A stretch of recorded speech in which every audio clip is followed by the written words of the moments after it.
किसान दोस्तों, स्क्रीन में जो आपको गेहूं की फसल दिखाई दे रही है, इसमें खास तरीके से उर्वरकों का प्रयोग किया गया, जिससे इसकी टिलरिंग काफ़ी अच्छी हुई, हरियाली भी काफ़ी बेहतर रही।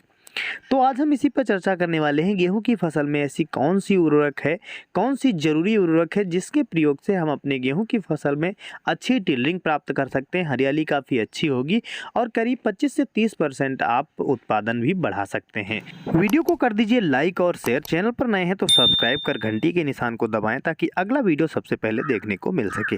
चलिए किसान दोस्तों, बात करते हैं हम जरूरी उर्वरक के बारे में, जिसकी कमी से हमारी जो फसल है वो कमज़ोर रह जाती है, टिलरिंग अच्छी नहीं हो पाती है और हरियाली भी पूरी नहीं दिखाई देती है। तो इस वीडियो को आप अंत तक देखें ताकि आपको सही और सटीक जानकारी मिल पाए, आप भी गेहूं की फसल में अच्छी पैदावार ले पाएं। सबसे पहले हम बात करते हैं, आमतौर पर जो किसान भाई उर्वरकें देते हैं उसमें नाइट्रोजन, फास्फोरस और पोटेशियम होता है। तो नाइट्रोजन, फास्फोरस, पोटेशियम की काफ़ी ज़्यादा ज़रूरत होती है, लेकिन साथ में एक ऐसी भी उर्वरक है जिसको हमें अपनी फसल में देने की आवश्यकता होती है, जिसके बारे में हम बात कर रहे हैं, वो है जिंक। जिंक हमारी फसल में काफ़ी ज़्यादा महत्व रखती है। अगर हम अपनी फसल में सही मात्रा में सही समय पर जिंक का प्रयोग करते हैं तो उसकी ग्रोथ अच्छी होती है, टिलरिंग काफ़ी अच्छी होती है और हरियाली भी काफ़ी बेहतर रहती है। वैसे तो अन्य फसलों में काफ़ी ज़्यादा रिकमेंड किया जाता है जिंक का, लेकिन गेहूं की फसल में अगर आप जिंक नहीं देते हैं तो आपका उत्पादन घट जाता है। कई सारे किसान भाई जिंक का प्रयोग नहीं करते हैं, फिर भी अच्छा उत्पादन ले लेते हैं, लेकिन उनको कहीं ना कहीं किसी भी ना किसी उर्वरक के साथ में जिंक मिल जाती है, जिससे उनको जिंक देने की आवश्यकता नहीं पड़ती है। तो हम बात कर रहे हैं जिंक को आप कैसे दें और कितनी मात्रा में दें। जिंक को आप बुआई के समय भी दे सकते हैं।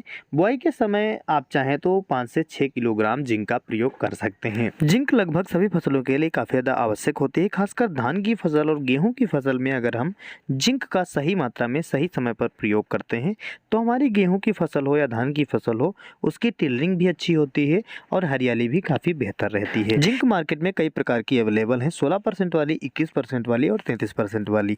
तो इनमें से किसी एक का प्रयोग आप बुआई के समय जो उर्वरकें दे रहे हैं उनके साथ में कर सकते हैं।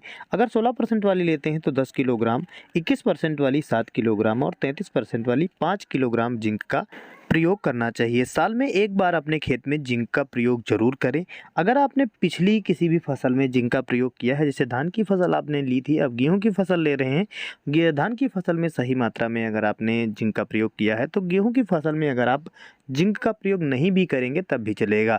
वहीं अगर आप चाहते हैं कि जैसे धान की फसल में आपने कम मात्रा में जिंक का प्रयोग किया है और इस बार प्रयोग करना चाहते हैं, तो बुआई के समय आप ना दे करके जब पहली सिंचाई आप कर रहे हो उस समय आप जिंक का प्रयोग कर सकते हैं। इसके लिए जो सही मात्रा रहेगी, स्प्रे अगर आप करना चाहते हैं या फिर ऐसे उनके साथ में देना चाहते हैं, उससे संबंधित मैं वीडियो जल्द ही लाऊंगा ताकि आपको उसकी भी जानकारी मिल पाए। अब किसान दोस्तों, बात करते हैं हम दूसरी उर्वरक के बारे में जो हमारी फसल के लिए काफ़ी ज़्यादा आवश्यक होती है, जिसे सल्फर यानी गंधक कहा जाता है।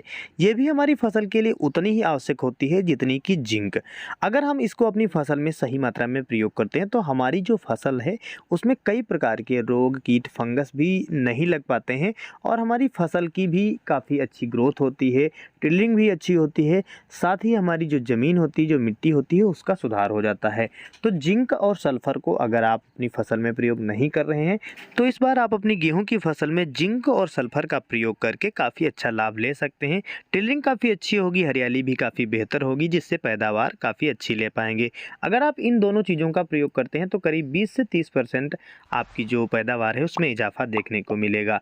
सबसे पहले जो हमने आपको गेहूं की क्लिप दिखाई थी वो कैसी है, कैसे हमारी गेहूं की ग्रोथ कर रही है, ये भी आप कमेंट में ज़रूर बताएं। अगर आपको ये जानकारी यूजफुल लगी हो तो वीडियो को लाइक करें, ज़्यादा से ज़्यादा शेयर करें, कमेंट में हमारे समर्थन में जय जवान जय किसान लिखना ना भूलें। मिलते हैं दोस्तों अगले वीडियो में अगली और अच्छी जानकारी के साथ। तब तक के लिए जय जवान जय किसान, धन्यवाद।